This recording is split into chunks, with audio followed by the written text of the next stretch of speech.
Nos ambitions doivent toujours être accompagnées de l'effort, de notre effort personnel, afin de nous pousser à être des gens meilleurs, avec le vrai sens de mérite et fiers de se mériter succès. D'après Kamtohu Agnoto.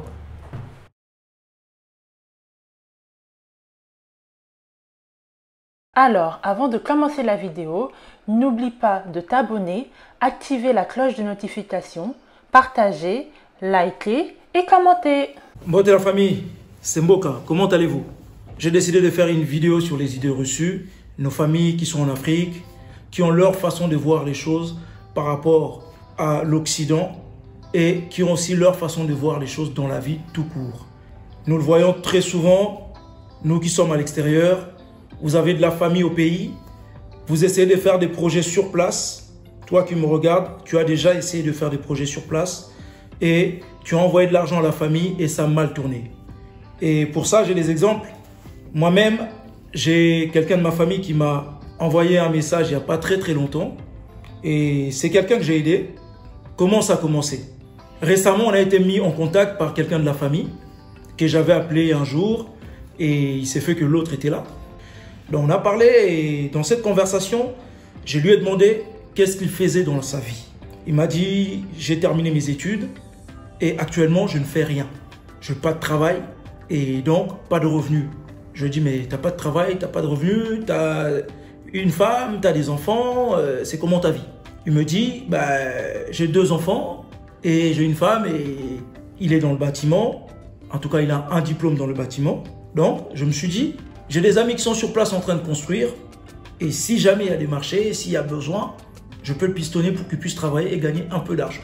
Et un jour, avec mes petites affaires que je fais au pays, j'ai un de mes associés qui m'avait appelé, qui me dit, tiens, j'ai une somme pour toi et c'est combien? 350 €. J'ai dit, bon, je vais en faire quoi? Tac, tac, tac. Je vais donner ça à ce frangin qui, à ce jour, n'a rien, ne fait rien, n'a pas de revenus. Et 350 € au pays, exemple chez moi au Congo, c'est une grosse somme d'argent. Parce que, je vous donne l'idée, un domestique gagne 50 $ par mois. Donc, gagne 50 € par mois.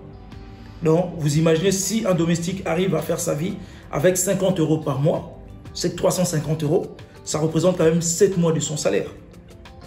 Et le salaire moyen étant 100 €. Ne faites pas la comparaison entre ici en Europe et en Afrique. Pour vous dire, avec 25 €, on peut prendre un logement. Donc, je demande à mon associé de lui donner cette somme d'argent. Et avant de lui donner cette somme d'argent, je l'ai appelé moi-même. Je lui ai dit, j'ai un de mes amis qui va passer te donner une somme d'argent. Voilà, ce sera autant. Et j'espère qu'avec cette somme d'argent, en tout cas ce que je souhaite, ce que je veux que tu fasses avec cette somme d'argent, c'est monter une affaire. Commencer à vendre quelque chose, commencer à faire quelque chose pour que tu puisses survivre avec ta famille. Et si tu vois que tu n'as pas cet esprit du commerce, si tu n'as pas l'esprit du business, tu prends cet argent, tu donnes à ta femme. Et elle saura sûrement quoi en faire. Donc le but de cet argent, c'était l'aider à démarrer des affaires. Voilà. Mon associé lui donnera cet argent. Il va prendre l'argent et quelques semaines après, j'aurai un message de sa part qui me dira « Merci frère, en tout cas, c'était sympa. J'ai eu cette somme d'argent qui m'a aidé à rembourser mes dettes, faire des courses et me faire un peu plaisir. » D'accord? Vous voyez un peu? Là, je rappelle la personne. Je lui dis, je viens d'avoir ton message. Sauf que le message en question ne correspond pas avec ce qu'on s'était dit avant que je te donne cette somme d'argent. Oui, mais j'avais des dettes, j'avais des choses à payer. Je lui ai dit, est-ce que tu ne t'es pas dit que en faisant des affaires, tu aurais pu avoir des bénéfices et peu à peu rembourser tes dettes? Et là, elle me sortira... Oui, mais là, je suis prêt à faire du business. Maintenant, tu peux m'envoyer 500 €. J'ai entendu parler d'un business qui marche, qui fonctionne très bien. C'est en province et j'ai besoin de 500 €. Si tu arrives à me donner 500 €, avec ça, je ferai des bonnes affaires. Je pourrais bien démarrer et avancer. Voilà. Donc, ça, c'est la mentalité de ceux qui se disent que s'il m'a donné 350 €, c'est que lui, il a plus. Il doit avoir 10 000. Donc, je vais faire en sorte que je puisse récupérer au moins 2 000. Et c'est ça le calcul pour la plupart des gens qui sont payés. Ils font des comptes, ils font des calculs sur ton argent. Comme si c'était une tontine, vous avez tous mis de l'argent dedans et qu'il était temps que chacun récupère sa part. Donc, j'ai laissé passer cette affaire. Quelques semaines plus tard, un matin, je me lève, je prends mon téléphone, j'allume mon téléphone et je regarde, je vois un message. Je vais vous lire le message. Le message, c'est « Bonjour. Je me demande si vous, nos frères et sœurs qui êtes en Occident, qu'est-ce que vous foutez là-bas ?» D'intéressant parce que ici, on ne voit rien de ce que vous faites. Je me demande si vous, nos frères et sœurs, qui êtes là-bas en Occident, en Europe, en Amérique, vous qui êtes sortis du pays, qu'est-ce que vous faites là-bas? Parce que ici, je ne vois rien, on ne voit rien. Première partie du message, d'ailleurs, je reviendrai sur cette première partie, on va la développer après. Et là, je lui réponds, que voudrais-tu qu'on fasse? Il me dit, il y a des gens ici qui construisent, qui font des entreprises, qui tournent, et leur famille en profite. Ok, d'accord. Mais vous, qu'est-ce que vous faites? Donc là, je lui ai posé la question. Les gens qui construisent là-bas, comme tu dis, je suis sûr que pour la plupart, ils ne sont pas des gens qui vivent à l'extérieur. Deuxièmement, tous ces gens qui construisent, comme tu dis, ont 2 jambes et 2 mains comme toi. Et puis, dans le message, il me dira, oui, mais oublie pas, si je suis en train de te dire ce genre de choses, moi, je suis plus grand que toi, je suis plus âgé que toi, donc je suis ton grand frère. Je lui ai dit justement, raison de plus pour montrer l'exemple, puisque tu es le grand frère. Voilà, revenons un peu sur cette partie où il dit, vous les gens qui êtes là-bas, je me demande qu'est-ce que vous foutez. Mes frères et sœurs qui me regardent, vous qui êtes en Afrique, vous qui avez l'habitude, je m'adresse bien à ceux qui ont l'habitude de s'attaquer à leurs frères et sœurs qui vivent en Occident. Ceux qui ne sont pas corrects, ceux à qui on envoie de l'argent, qui le bouffent parce qu'ils pensent qu'en Occident, c'est facile de gagner de l'argent. Et ceux qui envoient ce genre de messages qui disent « on ne sait pas ce que vous foutez là-bas ». Qu'est-ce que vous foutez? Je vous rappelle déjà que l'Europe ou l'Occident, comme vous dites, c'est un ensemble de pays comme l'Afrique. Dans tous ces pays, les gens vivent comme vous. Ils vont travailler, ils mangent, ils boivent, ils payent des loyers, ils essaient de vivre ou même, voire même de survivre. Donc, premièrement, déjà, je me suis demandé, pour lui, les gens qui sont en Europe font quoi? Je me suis dit, qu'est-ce qui se passait dans sa tête? Et deuxièmement, qui l'a établi chef ou inspecteur pour savoir qui fait quoi dans sa vie? Quand toi-même, on t'envoie de l'argent, tu n'es pas capable d'en faire quelque chose. Tu n'es pas capable de fructifier cet argent. Les parents vous donnent la même chance. Aucun parent ne voudra que un de ses enfants ne puisse pas avancer dans la vie. Donc, c'est-à-dire qu'un parent qui arrive à faire 3 à 4 enfants, il œuvre pour que tous ses enfants puissent avancer, progresser et avoir du succès dans la vie. Les règles de la vie, les règles simples. Je vais vous dire, vous énumérer un peu. Parce que c'est quoi le devoir d'une personne dans la vie? Exemple, le devoir d'un homme ou d'une femme qui est adulte, c'est quoi son devoir? Moi qui suis là, c'est quoi mon devoir dans la vie? Qui aime bien dire que ceux qui sont en Europe ne foutent rien. Déjà, souvent, ce sont des gens qui n'ont contribué à rien. Même pas 1 euro pour que cette personne-là puisse aller en Europe. Certains sont nés ici. C'est vrai, ont de la famille là-bas. Ce sont nos familles. Mais cela ne veut pas dire que nous sommes vos chevaux de course. Nous ne sommes pas là pour vous faire gagner de l'argent. Ici, vos frères et sœurs ont une vie. Ils ont des familles, ils payent des loyers, ils se lèvent pour aller travailler.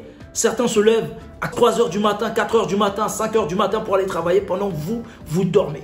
En Occident, le monde tourne 24 h sur 24 et à grande échelle. Il n'y a pas que le boîte de nuit qui tourne et les bars. Il y a des entreprises qui travaillent de nuit. Donc ici, les gens peuvent travailler à n'importe quelle heure. Sachez que le devoir d'une personne comme moi qui suis là, mon premier devoir, c'est d'abord de prendre soin de moi. Parce que si je ne me porte pas bien, je ne pourrai prendre soin de personne. Je parle bien basiquement, je ne parle pas de mener la grande vie d'abord, avant de m'occuper des autres, non. De veiller d'abord sur ma santé, de bien manger, bien dormir. Avoir un travail, en tout cas avoir des revenus, pour pouvoir après m'occuper de ceux qui sont autour de moi. En premier lieu, mes enfants. C'est comme ça. Un homme s'occupe d'abord de lui-même, de ses enfants, de sa femme s'il en a une, et inversement, de son mari si elle en a un. Et après, s'occuper de ses parents. Mais vous, les frères et sœurs, il n'y a aucun devoir, il n'y a aucun contrat qui dit qu'on doit s'occuper de vous. Vous êtes des enfants au même titre que moi. Au même titre que votre frère et sœur, vous êtes des enfants au même titre. Ce n'est pas parce que lui, il est en Europe ou en Occident, que c'est lui qui doit tout faire. C'est-à-dire que comme lui, il aide les parents, vous aussi, les frères et sœurs qui êtes en Afrique sur place, vous avez le pouvoir de le faire si vous avez la volonté de faire des choses. Et voilà aujourd'hui pourquoi beaucoup ont coupé contact avec leur famille. À cause de ce genre de comportement. Certaines personnes ont envie de faire des choses sur place. La plupart des gens avec qui je parle, quand je les motive, je leur dis allez-y au pays, faire des choses au pays. La plupart me disent seulement la même chose. Ils me sortent la même phrase. Je n'ai personne de confiance là-bas. Je n'ai personne de confiance. Toi qui es là, qui veux qu'on t'envoie de l'argent pour gérer les affaires des autres. Mais il faut être sûr d'avoir les épaules. Il faut être sûr d'être quelqu'un de correct. Parce qu'on ne joue pas avec l'argent des autres. Ce n'est pas parce que c'est quelqu'un de ta famille qui ne peut pas te faire du mal. Ce n'est pas parce que c'est quelqu'un de ta famille que si tu prends son argent, t'en fais n'importe quoi, qu'il sera content, qu'il va s'en glorifier. Donc, chers frères et sœurs, en Occident, les gens vivent comme vous. Il y a des maisons, il y a des appartements, les gens marchent aussi à pied, ils roulent aussi en voiture, comme en Afrique. Comme en Afrique. Ne vous imaginez pas des choses, ne pensez pas que parce que l'avion vole, va au ciel, il va au ciel pour redescendre après. Ces gens-là n'habitent pas là-haut, ils habitent sur terre comme vous et moi. Donc, commencez à réfléchir différemment. Ayez vos propres projets. Ne demandez pas aux gens qui sont en Europe de réaliser des projets sur place au bled pour que vous puissiez en profiter. Mais comment ça? Quand une personne réalise des projets dans sa vie, c'est d'abord pour lui. Ce sont ses projets, c'est lui le porteur de projet. Donc, il réalise ce projet ou il met en place ses projets pour lui d'abord. Et ensuite, les héritiers de ce projet-là, ce sont ses enfants. Ce ne sont pas ses frères et sœurs. Ce ne sont pas ses cousins, ce ne sont pas ses tantes et oncles. Non. Voilà pourquoi après, vous avez le mauvais cœur. Parce que vous pensez avoir le droit, vous pensez avoir des droits dans les affaires des autres. Non, vous n'avez pas de droit. Ce ne sont pas vos affaires. Et ce sont les mêmes personnes qui vont aller prier Dieu, qui vont penser que il suffit de prier pour que les choses se réalisent, qui vont prier Dieu, bénissez-moi. Mais comment voulez-vous être béni si vous avez un mauvais cœur? Comment voulez-vous être béni si vous ne faites rien dans votre vie? C'est vrai, vous avez eu peut-être des projets qui ont été bancals, qui ont eu quelques blessures qui aujourd'hui sont à l'arrêt. Mais prenez le temps de mettre des pansements dessus. Prenez le temps de réfléchir, prenez le temps de vous allier. Il faut faire des gens des alliés. Même les gens qui sont en Europe, vos frères et sœurs, faites-en des alliés. Mais ayez d'abord l'esprit propre. Soyez d'abord sains d'esprit. Ne faites pas les choses parce qu'il y a beaucoup aujourd'hui qui ne sont plus en contact avec beaucoup de membres de leur famille. Moi-même, j'ai un ami. J'ai un ami. Et ce que j'ai vécu ce jour-là, c'était terrible. Au début, je n'ai pas compris ce qui s'est passé, mais par la suite, quand il m'a raconté, il était là, il parlait au téléphone, il s'énervait. Il parlait, j'entendais, oui, mais vous prenez pour qui dans votre façon de faire les choses? Comment vous pouvez faire ce genre de choses? Comment? Et puis j'entends, maman, réponds-moi aujourd'hui, je te pose la question, je veux savoir une chose. Est-ce que tu es vraiment ma mère? Pourquoi? Comment ça a commencé? Cet ami a économisé 5 000 €. Ceux qui vivent ici, en Occident, en Europe, en Chine, ceux qui vont travailler tous les matins, même en Afrique, savent comment c'est difficile de gagner de l'argent. Ils connaissent l'importance de l'argent, ils savent chercher de l'argent. Mais pour les autres, vous, à qui je m'adresse, écoutez bien. Cet ami va envoyer 5 000 € en Afrique à son grand frère pour un projet immobilier. Et cela date déjà de 4-5 ans. Et là où il voulait acheter des terres, c'était à base de 2 000, 3 000 $. Donc il s'est dit, avec 5 000 € qui fait allez, presque 6 000 $, mon frère a le temps, a les moyens avec ce que j'ai envoyé de m'acheter la terre, de commencer à faire la clôture ou même mettre le portail. Et ce jour-là, quand je l'ai surpris justement en train de parler au téléphone, en train de s'énerver, c'est parce que son frère avait pris soin, je vous dis, avait pris soin de dépenser cet argent pour ses propres intérêts, qui sont des intérêts merdiques. C'est-à-dire aller boire de la bière, sortir avec les copines, s'acheter des vêtements, mener la grande vie avec l'argent de l'autre.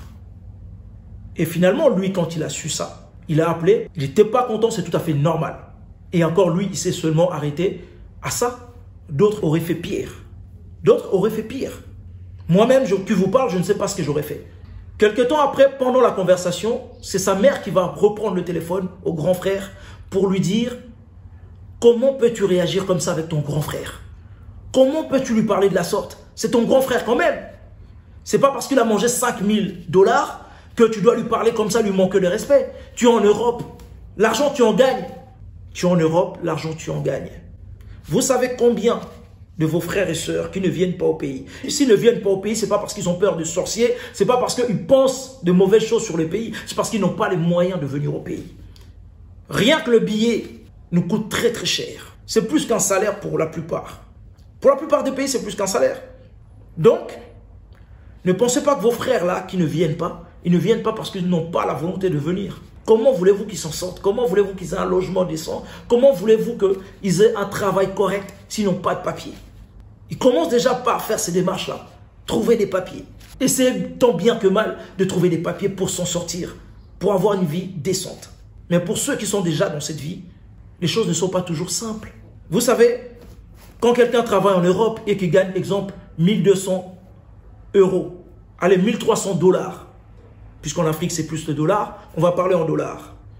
Souvent, dans les 1300 $ qu'il gagne, il a peut-être 600 voire même 700 $ de loyer à payer. Il a des enfants à nourrir. Donc, il faut compter au moins 300 $ des courses pour manger. L'assurance de la voiture, l'assurance de la maison. Tu ne peux pas ici vivre dans une maison sans l'assurance. Il faut que cette maison soit assurée. C'est une obligation. L'assurance logement, l'assurance véhicule s'il y a un véhicule. S'il n'y a pas de véhicule, il faut payer la carte de transport au mois pour pouvoir aller travailler. Parce que si tu ne payes pas, on t'attrape, tu payes des amendes et c'est encore plus cher que la carte elle-même. Il faut t'habiller et il y a d'autres choses à côté. Donc rien que ces dépenses-là, vous allez voir souvent, ça monte à 1100, 1200, voire même 1300 juste. Il y a des gens qui n'arrivent pas à vivre, ils survivent. Donc arrêtez de regarder l'Occident, arrêtez de regarder l'Europe avec des yeux qui brillent. Certains me diront, oui c'est facile pour toi parce que tu vis là-bas. Tu peux le penser si tu veux. Mais je suis quelqu'un qui est souvent en Afrique, qui connaît la réalité de l'Afrique, qui a des amis en Afrique qui sont en train de construire, qui s'en sortent super bien. Donc, si eux arrivent à s'en sortir du pays, est-ce que toi aussi tu peux le faire? Oui, est-ce que toi aussi tu peux le faire? Est-ce que vous aussi vous pouvez le faire? Est-ce que tout le monde peut le faire?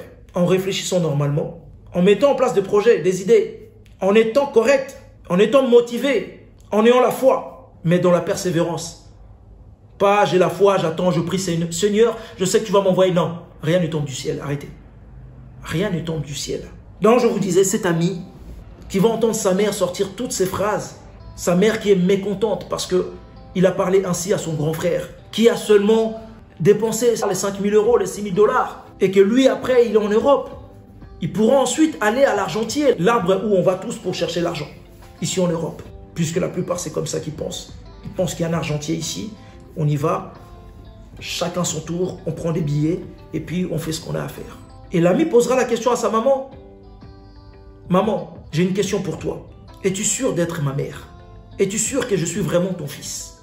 Mais quand le mur avait flanché, c'est moi qui ai payé ce mur-là. Le nouveau mur, c'est moi qui l'ai payé. C'est moi qui sors de l'argent quand tu es malade. C'est moi qui sors de l'argent chaque mois pour que tu aies quelque chose à manger, pour que tu aies des provisions. Je suis désolé pour vous, mais désormais, quand vous aurez des besoins, vous irez chercher dans les 5 000 €. Et il a coupé le téléphone, il a sorti sa puce, il a cassé, il l'a mis dans la poubelle. Il m'a expliqué l'histoire. J'étais triste pour lui. Parce que ce n'est pas une réalité que moi j'ignore. C'est une réalité que je connais. Tout en grandissant, j'ai vu ma mère être victime de cette réalité très très souvent. Et on ne lui a pas pris des petites sommes. Et donc, j'avais juré que moi, je ferai en sorte que les gens ne prennent pas trop les libertés. Que sur cette relation-là, les choses soient claires. Nous avons toujours cette volonté-là d'aider nos familles. Nous avons toujours cette envie-là de faire des choses pour faire avancer les choses, pour faire progresser ceux d'entre nous, ceux de notre famille qui ont la volonté d'accomplir des choses, ceux de notre famille qui ont le courage de faire quelque chose. Nous sommes prêts à les aider quand on a des moyens, quand on peut. Mais nous ne sommes pas les seuls. Nous avons aussi nos frères et sœurs, des amis qui sont au pays, qui s'en sortent mieux que nous, qui eux aussi font ce travail-là, parfois d'aider les frères et sœurs qui sont sur place pour qu'ils puissent avancer, progresser. Mais même eux nous disent, c'est une affaire qui est très très ingrate, qui a zéro reconnaissance. Donc voilà les amis, notre vidéo arrive à la fin. Et dans ces 2 story time que je vous ai raconté, entre mon ami qui a rompu tout lien avec sa famille il y a quelques années, parce qu'ils ont dépensé ces 5 000 € comme si c'était de l'argent qu'il avait ramassé, sans lui fournir aucun retour positif.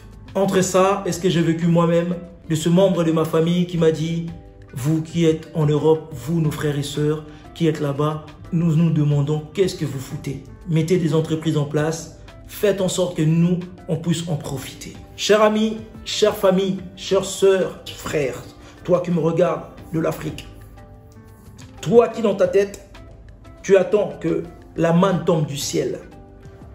Toi qui dans ta tête, penses que le fait d'avoir des gens en Europe, des frères et sœurs, des gens de ta famille en Europe, doit assurer ta vie, doit te permettre de faire des enfants à gauche, à droite, parce que tu as des gens en Europe qui vont élever ces enfants. Il suffit juste de faire un enfant, tu lui donnes le nom de quelqu'un, qui soit l'homonyme de quelqu'un qui est en Europe, ça passera. Change ta vision des choses. Il est très important que chacun puisse faire des efforts personnels.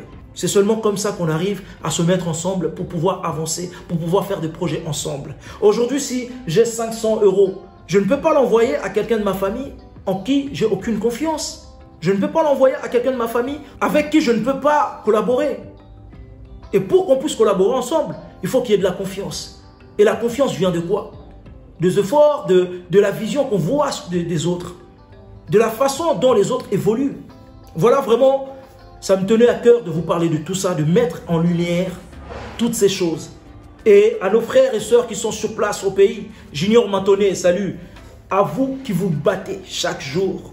Bachikama, à vous qui faites des choses, qui faites progresser aussi les gens autour de vous. Continuez comme ça. Un grand merci et nous allons toujours continuer à faire des choses ensemble parce que nous avons la même vision. Comme on dit, le même moral, le même état d'esprit. Donc, en tout cas, j'espère que vous avez compris que ce message ne s'adresse pas à tout le monde, mais à ceux de nos frères et sœurs qui sont sur place, de nos familles, qui ne comprennent pas qu'en jouant avec l'argent de leurs frères et sœurs, de gens de leur famille qui sont à l'extérieur ou de ceux qui sont sur place, qui gagnent, qui se débrouillent, qui s'en sortent. Qu'en faisant cela, ils jouent avec leur mode de vie. Parce que ces gens-là se battent chaque jour pour pouvoir avancer peu à peu, un peu plus chaque jour. Donc, je vous dis à très bientôt et je reviendrai avec une deuxième partie des idées reçues des gens qui sont en Europe, qui sont en Occident, qui pensent des choses ou qui font des choses sur nos frères, sur nos familles qui sont en Afrique, sur nos frères et sœurs qui sont dans nos terres. En tout cas, n'hésitez pas à me dire ce que vous pensez de cette vidéo, de toutes ces histoires que j'ai racontées. Mettez-moi en commentaire tout ce que vous avez vécu parallèlement, parce que je sais qu'il y a beaucoup d'entre vous qui ont vécu ce genre de choses, que ce soit des gens qui sont ici en Occident ou même ceux qui sont en Afrique. Donc, mettez-moi en commentaire et pensez à liker, partager cette vidéo. N'oubliez pas, surtout le partage, que le message arrive à tout le monde. Donc, je vous dis à très bientôt sur votre chaîne Africa Liboso les amis, Toza et Longo.